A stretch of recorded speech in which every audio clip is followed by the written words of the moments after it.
श्री राम। श्री राम के चैनल दर्शकों को मेरा बार बार नमन। मेरे मित्रों, मैं आशा कर रहा हूँ आप लोग मुझे देख रहे हैं, लाइक कर रहे हो, सब्सक्राइब कर रहे हो और मेरी वाणी को जन जन तक पहुँचा रहे हो। मेरे मित्रों, मैंने कल बताया था कि सिंधु नरेश विदुरथ राजा के घोड़ों के खुर को काट दिया और वो जब भागने लगा तो उससे भी अपनी तलवार उठा लिया। दोनों एक दूसरे के ऊपर आयुध की वर्षा करने लगे। दोनों उत्साह और उमंग से भरे हुए थे और दोनों एक दूसरे के ऊपर वार कर रहे थे, एक दूसरे घायल कर रहे थे। एक दूसरे प्रहार करते हुए दोनों खड्ग आरे के समान हो गए थे। राजा विदुरथ ने खड्ग छोड़ करके एक शक्ति हाथ में ली और उसे शत्रु पर चला दिया। ओ शक्ति घर घर शब्द से युक्त होकर के महान उत्पात की सूचना देने वाली वज्र के समान विदुरथ खड्ग छोड़ करके वो अभिछिन्न रूप से आई और राजा विदुरथ के वक्ष स्थल पर गिरी। परंतु उस शक्ति के आघात से राजा सिंधु की थोड़ी देर के लिए मूर्छा हो गई। तब उद्देश्य की लीला ने पूर्व लीला से कहा, देवी बड़े कष्ट की बात है, क्योंकि जैसे देवराज इंद्र का शत्रु का विनाश करने के लिए वज्र का सहारा लेना पड़ा, उसी प्रकार से उसने मूषल शास्त्र की ओर देख रहा है। परंतु मेरे पतिदेव मूषलधारी राजा सिंध को चकमा दे करके बड़ी फुर्ती से एक दूसरे रथ पर चढ़ गए और वेग पूर्वक दूर हट गए। फिर भी हाय धिक्कार है, महान कष्ट आ पड़ा है मेरे पति पर। राजा सिंधु ने अत्यंत वेग से बाण बरसा कर मेरे स्वामी के रथ को तहस नहस करके उन्हें भी व्यथित कर दिया है। बता रही है लीला, सरस्वती देवी से वर्णन कर रही है कि इसने बताया कि ये सिंधु राजा ने विदुरथ के रथ को तहस नहस कर दिया और राजा विदुरथ को भी अपने वज्र जैसे बाणों से उनके स्थूल मस्तक को विदीर्ण कर दिया और उन्हें भूतल पर गिराना चाह रहा था कि बड़ी कठिनाई से होश में आने पर जब मेरे पति देव सारथी द्वारा लाए गए दूसरे रथ पर चढ़ रहे थे, उसी समय इसने उसके कंधे को काट दिया, जिससे वे रक्त को फव्वारे छोड़ रहे हैं। हाय हाय, अब तो और कष्ट की बात है। इस राजा सिंधु ने अपने खड्ग की तीखी धार से मेरे पति देव की दोनों पिंडलियों को उसी प्रकार फाड़ डाला और आरे से बिछ को चीरा जाता है। हाय, अब तो मैं बुरी तरह मारी गई, क्योंकि मेरे पति दोनों घुटने काट डाले गए। ये तो गजब हो गया, उनके वक्षस्थल को भी काट रहा है। बता रही है लीला, ये कहकर वो पति की उस अवस्था पर दृष्टिपात करके अपने प्रेम और भय से आतुर हुई लीला फरसे से कटी हुई लता की भांति मूर्छित होकर के पृथ्वी पर गिर पड़ी।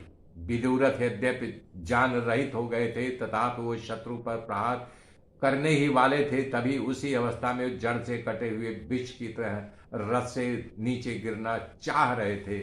तब तक सारथी उन्हें रथ द्वारा संग्राम भूमि से दूर हटा ले गया। अब ये भागे जा रहे थे, उस समय क्रूर हृदय राजा सिंधु ने इसके गले पर प्रहार किया, जिससे उनके आधा गला कट गया। फिर भी राजा सिंधु इसका पीछा कर ही रहा था।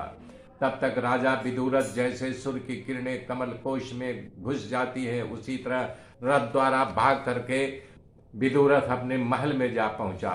किंतु राजा सिंधु उस राजभवन के प्रविष्ट न हो सका, क्योंकि वो महल सरस्वती देवी के प्रभाव से सुरक्षित था। वहां पहुंचकर सारथी ने राजा विदुरथ को, जिसने वस्त्र कवच आज शरीर खड्ग से काटे गए गले के छिद से बुद्ध बुद्ध कर ध्वनि के साथ निकली हुई रक्त की धाराओं से सन गया था, महल के भीतर ले जाकर के भगवती सरस्वती के समक्ष मरण शैया पर लिटा दिया। इधर विपक्षी राजा सिंधु महल में प्रवेश न करने के कारण लौट गया। रघुनंदन, राजा विदुरथ के मृत तुल्य हो जाने पर जब रणभूमि के प्रतिद्वंदी राजा के हाथ में राजा विदुरथ मार डाले गए, ऐसी खबर पल भर में सारे राष्ट्र में फैल गई और सारे लोग भय से ग्रसित हो गए। बता रहे हैं वशिष्ठ जी, उस समय विदुरथ के राष्ट्र की ऐसी दशा हो गई थी। वो शत्रु राष्ट्र का सिंधु एक सैनिक जनता के लिए शब्दों से मुखरित हो रहा था। उसने स्वामियों से रहित हो जाने के कारण हाथी घोड़े वीर सैनिक टकरा टकरा करके साधारण जनता धराशायी कर रहे थे। कोष गृह के किवाड़ों को तोड़े जाने के कारण उठा हुआ घर घर शब्द चारों ओर गूंज रहा था। शत्रु पक्ष का मंत्रिमंडल राजा विदुरथ के पुत्र का अभिषेक कार्य संपन्न करने के लिए आदेश दे करके उस कार्य को पूर्ण करा रहे थे। राजा सिंधु की रानियां नगर की शोभा देखने के लिए झरोकों से झांक रही थी और उनकी छिद्रों के सामने बैठी हुई थी। अभिषिक्त हुए राजा सिंध के पुत्र का जय जयकार घोष से सारा नगर शोभायमान हो रहा था। साथ साथ में प्रबल प्रभाव फैला हुआ था। द्विपक्षी एवं असंख्य नरेशों के राजा सिंध द्वारा बनाई गई राष्ट्र मर्यादा को नमस्तक हो करके स्वीकार कर लिया था, क्योंकि अब यहाँ सिंधु नरेश की आज्ञा का पालन होता था। विदुरथ मारा गया था, इसलिए वो राज्य सिंधु नरेश के कब्जे में आ गया। उसके बाद भूमंडल के एक छत्र सम्राट राजा सिंधु की जय हो, ये घोषणा करते हुए लोग प्रत्येक नगर में भेरिया बजाने लगे। पुत्र के राज्याभिषेक के बाद राजा सिंध ने, जो विजयी होने के कारण उनका मस्तक उच्च हो गया था, सीना तन गया था, युगांत के समय जगत की सृष्टि करने के लिए प्रकट हुए मनु की भांति प्रजा को नई व्यवस्था के हेतु राजधानी में प्रवेश किया। उसके बाद राजा सिंधु ने नगर में दशों दिशाओं में हाथी घोड़े के रूप में भेंट आने लगे। मंत्रियों ने तत्काल ही प्रत्येक दिशाओं के सामंत राजाओं और राज की नियम के चिन्ह को आदेश दे करके पालन करने के लिए उनको आज्ञा दे दी, और पालन करने के लिए राजा विदुरथ के राज्य के लोग विवश थे। फिर तो जैसे मंथन काल में आवर्तों के कारण क्षुब्ध हुआ क्षीर सागर मंदराचल के निकल जाने पर तुरंत ही शांत हो गया, उसी तरह अराजकता के कारण विक्षुब्ध हुआ सारा राष्ट्र दशों दिशाओं सहित शीघ्र ही शांत हो गया।